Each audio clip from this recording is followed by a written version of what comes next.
بسم اللہ الرحمن الرحیم۔ السلام علیکم، میں ہوں نعیم رضا اور آپ دیکھ رہے ہیں میرا یوٹیوب چینل لائف چینجر۔ ناظرین، جماعت احمدیہ قادیان اور لاہوری جماعت میں فرق۔ الفضل انٹرنیشنل 18 ستمبر 2020 کو ایک مضمون شائع ہوا تھا۔ حضرت خلیفۃ المسیح رابع رحمہ اللہ تعالیٰ نے 2 جون 1991 کو ریڈیو اپار سری نام سے جماعت احمدیہ قادیان اور لاہوری جماعت میں کیا فرق ہے کہ موضوع پر لائیو خطاب فرمایا تھا، جس کے لیے نصف گھنٹے کا وقت مقرر کیا گیا تھا، مگر خطاب کے دوران انتظامیہ نے 10 منٹ کا وقت بڑھا دیا۔ اس خطاب کا ایک حصہ روزنامہ الفضل ربوہ 23 مئی 2014 کو شامل اشاعت ہوا۔ حضور رحمہ اللہ نے فرمایا کہ بانی سلسلہ احمدیہ حضرت مرزا غلام احمد قادیانی لاہوری اور قادیانی دونوں گروہوں کے نزدیک وہ امام مہدی اور مسیح موعود ہیں جن کی پیش گوئی حضرت اقدس محمد رسول اللہ صلی اللہ علیہ وسلم نے فرمائی تھی، یعنی وہ مسیح جس کے متعلق پیش گوئی فرمائی گئی تھی کہ آخری زمانہ میں وہ ظاہر ہوگا، نازل ہوگا اور اللہ کے فضل کے ساتھ تمام دنیا میں اسلام کے حق میں جہاد شروع کرے گا۔ اور حضرت مرزا صاحب کے وصال کے بعد دونوں گروہوں کے درمیان کوئی اختلاف ظاہر نہیں ہوا، بلکہ دونوں متفقہ طور پر اس بات پر راضی ہوئے کہ جماعت احمدیہ کو ایک امام کی ضرورت ہے جو خلیفۃ المسیح کہلائے گا، اور اس لحاظ سے سب سے پہلے خلیفہ جن کے ہاتھ پر ساری جماعت اکٹھی ہوئی اور بیعت کر کے ان کی اطاعت کو قبول کیا، وہ حضرت حکیم نور الدین صاحب خلیفۃ المسیح اول تھے۔ چنانچہ 6 سال تک دونوں گروہ متفقاً آپ رضی اللہ کی بیعت میں داخل ہوئے اور آپ رضی اللہ کی اطاعت آپ رضی اللہ کے آخری سانس تک بجا لاتے رہے۔ ناظرین، جب آپ رضی اللہ کا وصال ہوا تو اس وقت یہ اختلاف پیدا ہوا۔ اس وقت اختلاف کی شکل یہ تھی کہ ایک انجمن تھی جو حضرت مسیح موعود نے بنائی تھی اور اس انجمن کو اپنا جانشین بھی قرار دیا تھا۔ دوسری طرف آپ رضی اللہ نے یہ بھی پیش گوئی فرمائی کہ میرے جانے کے بعد قدرت ثانیہ آئے گی، اور وہ قدرت ثانیہ ہے کہ جب تک میں یہاں تم میں ہوں اس وقت تک وہ قدرت ظاہر نہیں ہوگی، لیکن وہ ایک عظیم قدرت ہے جو خدا کی طرف سے میرے وصال کے بعد ظاہر ہوگی اور پھر ہمیشہ تمہارے ساتھ رہے گی۔ بس جماعت احمدیہ قادیان کے نزدیک خلافت ہی وہ قدرت ثانیہ ہے جس کی پیش گوئی فرمائی گئی تھی اور جو انجمن کے اوپر فائق تھی اور انجمن کو اس کے تابع کر دیا گیا تھا۔ یہی وجہ ہے کہ تمام احمدی پہلے خلیفہ کے ہاتھ پر بیعت کر کے اس بات کو ثابت کر گئے کہ قدرت ثانیہ خلافت ہی ہے، اور قدرت ثانیہ کے مقابل پر انجمن کی حیثیت تابع فرمان کی حیثیت تھی۔ جب حضرت خلیفۃ المسیح اول رضی اللہ کا وصال ہوا تو اختلاف بس اتنا ہی تھا کہ انجمن کے چیدہ ممبران حضرت مولوی محمد علی صاحب اور ان کے ساتھی خواجہ کمال الدین وغیرہ یہ اصرار کر رہے تھے کہ ہمارا حق ہے، یعنی ان کا یہ اصرار تھا کہ ہمارا حق ہے کہ ہم اس قدرت ثانیہ کہ ہم حضرت مسیح موعود کے وارث بنیں اور ہمیں قیادت کے اختیارات ہوں، ہماری رہنمائی میں ساری جماعت اپنے قدم آگے بڑھائے۔ دوسرا حصہ جس کو اب قادیانی کہا جاتا ہے، ان کا اصرار تھا کہ جو بات طے کرنے والی تھی وہ تو حضرت مسیح موعود علیہ السلام نے وصال کے وقت طے کرنے والی تھی، یعنی وہ بات جو حضرت مسیح موعود علیہ السلام کے وصال کے وقت طے کرنے والی تھی، جب آپ رخصت ہوئے اس وقت آپ نے قدرت ثانیہ کا وعدہ فرمایا تھا۔ وہ قدرت ثانیہ کہاں گئی؟ اگر وہ ظاہر نہیں ہوئی تو کیا آپ کا وعدہ غلط نکلا؟ وہ یقیناً ظاہر ہوئی اور خلافت کی صورت میں ظاہر ہوئی، اور انجمن کے سب ممبروں نے حضرت خلیفۃ المسیح اول رضی اللہ کے ہاتھ پر بیعت کر کے اس بات کو ثابت کر دیا کہ خدا کے نزدیک رہنمائی کا حق ایک امام کو حاصل ہے جسے جماعت منتخب کرے گی، اور وہ اللہ تعالیٰ کی طرف سے ہدایت یافتہ ہوگا۔ اس پہلو سے جماعت احمدیہ قادیان یہ بات بھی بار بار اپنے بھائیوں کو سمجھانے کی کوشش کرتی رہی کہ حضرت اقدس محمد رسول اللہ صلی اللہ علیہ وسلم نے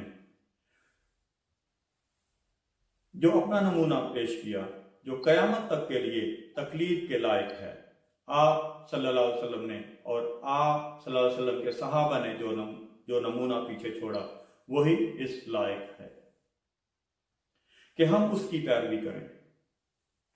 آپ صلی اللہ علیہ وسلم کے وصال کے بعد کوئی انجمن قائم نہیں کی گئی، بلکہ خلافت راشدہ کے ذریعے روحانی قیادت مسلمانوں کو نصیب ہوئی،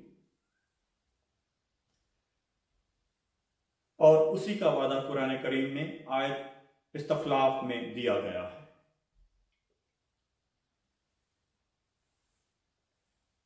بس ہم اپنے بھائیوں کو یہ سمجھانے کی کوشش کرتے ہیں کہ وہ طریق جو حضور اقدس حضرت محمد صلی اللہ علیہ وسلم خاتم النبیین صلی اللہ علیہ وسلم نے پیچھے چھوڑا، جس پر خلفائے راشدین چلے، جس پر تمام صحابہ نے قدم مارے، وہی درست طریق ہے۔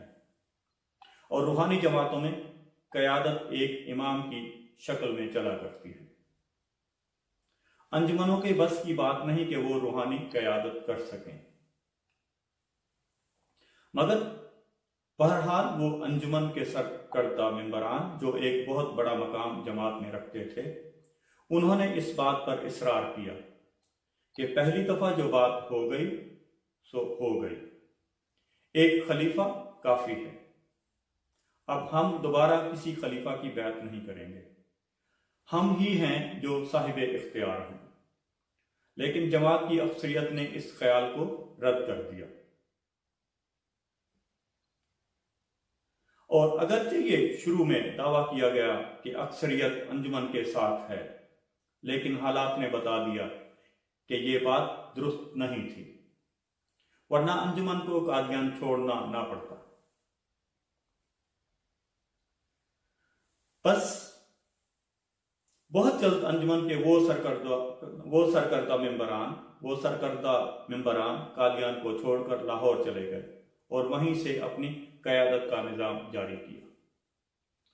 یہی وجہ ہے کہ وہ لوگ جو قادیان کے مرکز سے چمٹے رہے ان کو قادیانی کہا جاتا ہے، اور جو لوگ لاہور آ گئے ان کو لاہوری کہا جاتا ہے۔ اس اختلاف کے علاوہ کچھ اور باتیں بھی بیان کی جاتی ہیں جن کو سمجھانا میرا فرض ہے۔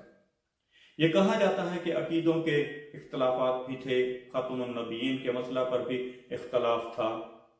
میں یہ اصرار کے ساتھ گزارش کرتا ہوں کہ اختلاف کی تاریخ کو آپ اٹھا کر دیکھ لیجئے۔ جس وقت جماعت قادیان اور جماعت لاہور کا اختلاف ہوا، اس وقت کہیں ختم نبوت کا کوئی سوال نہیں اٹھایا گیا، عقائد کی اور کوئی بحث نہیں اٹھائی گئی، یہ سب بعد کی باتیں ہیں۔ بنیادی فرق صرف یہی تھا کہ کیا خلافت کا نظام جماعت میں جاری رہے گا جیسا کہ حضرت خلیفۃ المسیح اول کی صورت میں جاری ہو چکا تھا، یا اسے تبدیل کیا جائے۔ بس جماعت احمدیہ قادیان نے کچھ تبدیل نہیں کیا، اسی عقیدہ پر قائم رہی جن کی روح سے خلیفہ اول کا انتخاب ہوا، مرکز کو بھی نہیں چھوڑا۔ بس ہم یہ ایمان رکھتے ہیں کہ روحانی سلسلے اسی طرح چلائے جاتے ہیں جیسے انبیاء کے بعد روحانی سلسلے چلتے ہیں، اور وہی سلسلے ہیں جو ہمیشہ دنیا میں کامیاب ہوتے ہیں، وہی سنت ہے جس میں اللہ تعالیٰ برکت عطا فرماتا ہے۔ انجمنوں کے ذریعے روحانی جماعتوں کے نظام نہیں چلا کرتے، بلکہ اس سے اختلافات پیدا ہوتے چلے جاتے ہیں اور ترقی کی بجائے جماعتیں تنزل کرنا شروع کر دیتی ہیں۔ اس کے بعد حضور نے ختم نبوت کے متعلق جماعتی موقف بیان کیا اور پھر فرمایا کہ اب ایک اور بات میں آپ کو سمجھاتا چلوں کہ جماعت لاہور کے بعض ممبران جن سے میری گفتگو ہوئی وہ کہتے ہیں کہ در حقیقت یہ بات ہمیں سمجھ نہیں آتی کہ حضور صلی اللہ علیہ وسلم کے بعد ایک اور نبی آئے گا۔ میں ان سے کہتا ہوں کہ امام مہدی اور مسیح موعود کا آنا مقدر ہے یا نہیں۔ جو امام مہدی آئے گا اس کا منصب خود حضور صلی اللہ علیہ وسلم کی پیشگوئیوں کے مطابق اور مسیح موعود کا منصب آپ صلی اللہ علیہ وسلم کے ارشادات کے مطابق کیا ہے۔ اگر وہ امتی نبی کا منصب ہے تو اسے ماننا پڑے گا،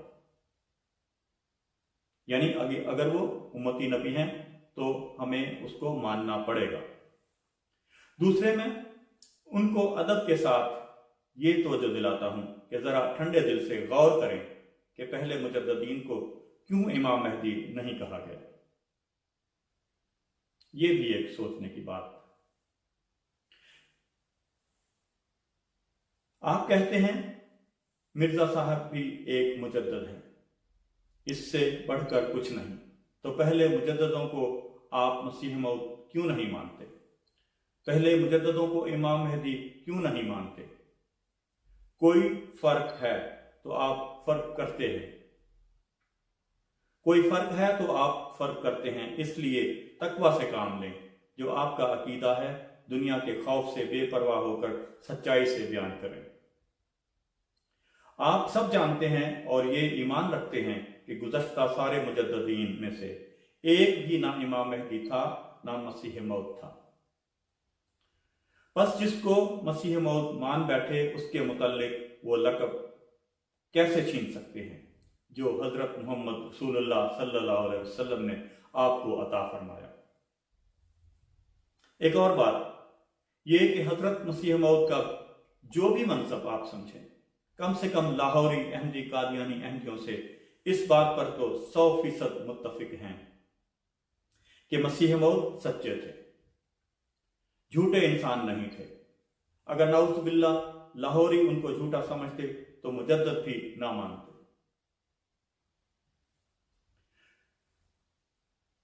سچا تو مانتے ہیں اور یہ بھی مانتے ہیں کہ اللہ تعالیٰ آپ پر وحی نازل فرماتا تھا، آپ سے ہم کلام ہوتا تھا، آپ کو سچی رویا دکھاتا تھا، آپ کو سچے کشف دکھاتا تھا، آپ کو وہ باتیں بتاتا تھا جو غیب کی باتیں ہیں، اور وہ باتیں ہماری آنکھوں کے سامنے پوری ہوتی رہیں۔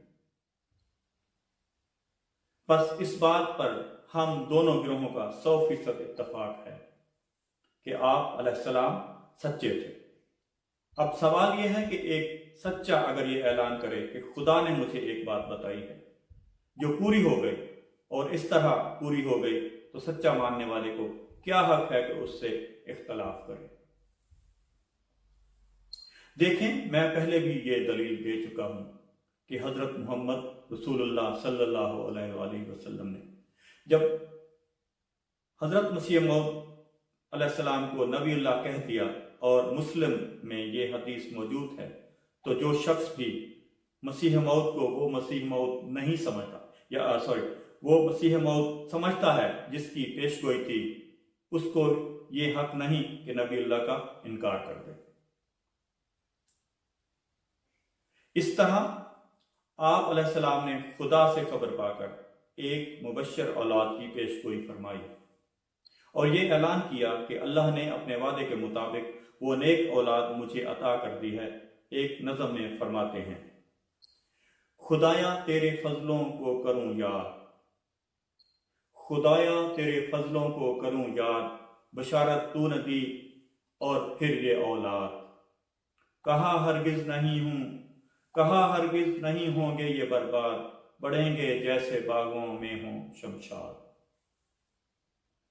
پھر ان کے تقوی کے متعلق آپ نے کلام کیا اور دعائیں کی کہ اے خدا مجھے اس حالت میں واپس نہ بلانا کہ میری اولاد تقوی پر قائم نہ ہو۔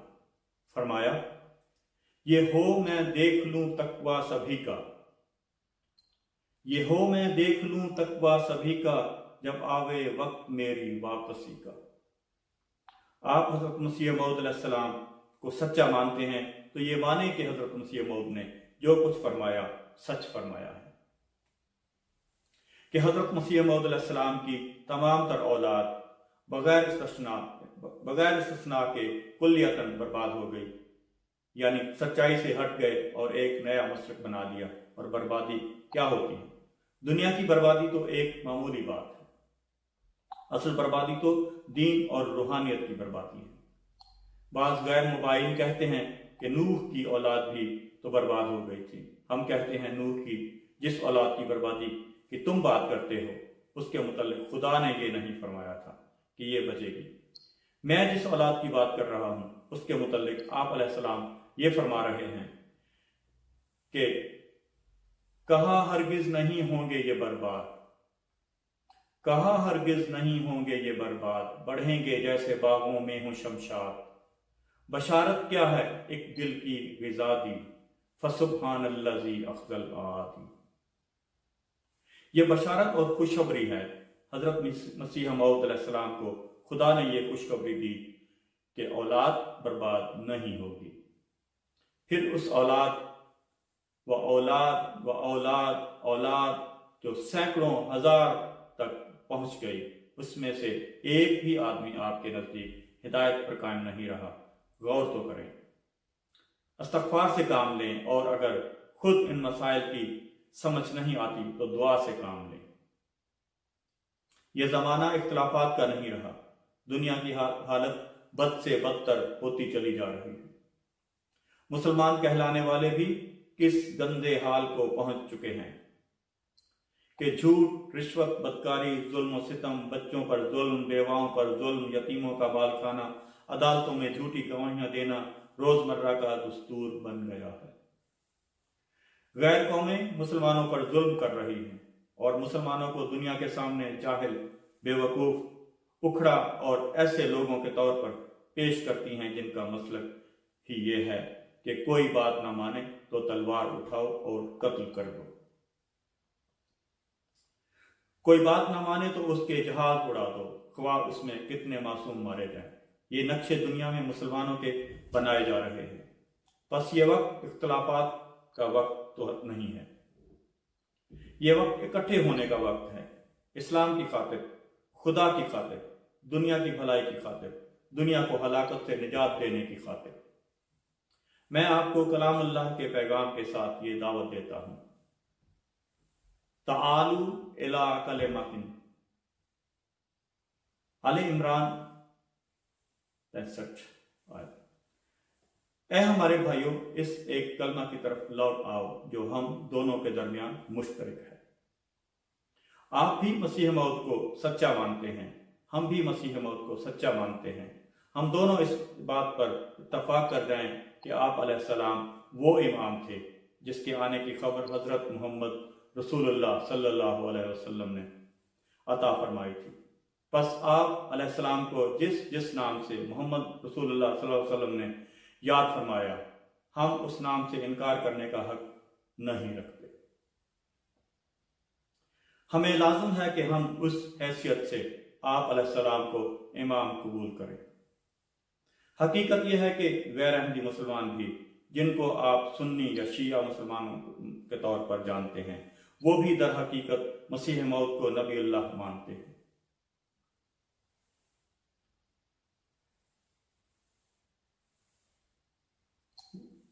وہ بھی در حقیقت امام مہدی کو وہی امام دیتے ہیں، وہی مقام دیتے ہیں جو میں دے رہا ہوں یا میں سمجھ رہا ہوں، جو آپ کو سمجھ میں آنا چاہیے کہ خدا کا بنایا ہوا امام ہی دراصل نبی ہوتا ہے، کہ خدا کا بنایا ہوا امام ہی دراصل نبی ہوتا ہے۔ اگر وہ شریعت نہ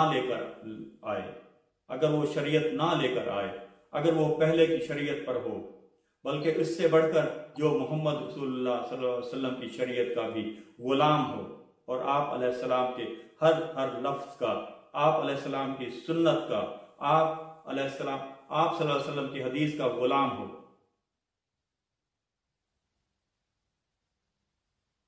ایسا تابع فرمان، ایسا امتی نبی حضرت محمد رسول اللہ صلی اللہ علیہ وسلم ختم النبیین کی امت میں آ سکتا ہے؟ اور یہ آیت ختم النبیین کے منافی نہیں بلکہ قرآن کریم کی ایک دوسری آیت کے عین مطابق ہے، جن میں اللہ تعالیٰ نے یہ وعدہ فرمایا کہ وَمَن يُطِعِ اللَّهَ وَرَسُولَهُ، سورہ نساء 70 اور 71، کہ دیکھو میں رسول اللہ کا مقام کتنا بڑا ہے، کہ دیکھو محمد صلی اللہ علیہ وسلم کا مقام کتنا بڑا ہے، کہ آج خدا یہ اعلان کرتا ہے کہ جو اللہ اور اس کے رسول کی اطاعت کرے گا اب سارے انعام اسی کو ملیں گے، اور جو محمد رسول اللہ صلی اللہ علیہ وسلم کا سچا غلام ہوگا وہ اپنی غلامی کے مرتبے کے مطابق کیا کیا انعام پا سکتا ہے۔ یہ آیت ان انعامات کو گنواتی ہے۔ پہلا انعام من نبیین، پھر فرمایا والصدیقین، وہ نبیوں میں سے ہوگا، وہ صدیقوں میں سے ہوگا، وہ شہیدوں میں سے ہوگا، وہ صالحین میں سے ہوگا۔ وَحُسْنَ أُولَٰئِکَ رَفِیقٍ، پس قرآن تو فرماتا ہے کہ امتی نبی تابع فرمان نبی کے آنے کی گنجائش ہے۔ پس قرآن تو فرماتا ہے کہ امتی نبی تابع فرمان نبی کے آنے کی گنجائش ہے، اور صدیق اور صالح اور شہید بھی امتی ہی ہوں گے۔ امت سے باہر کوئی انعام باقی نہیں رہا۔ پس میں اسی کی طرف آپ کو بلاتا ہوں۔ اللہ تعالیٰ آپ کو توفیق عطا فرمائے کہ میرے پیغام کو جو سچے جذبے سے ہے قبول فرمائے۔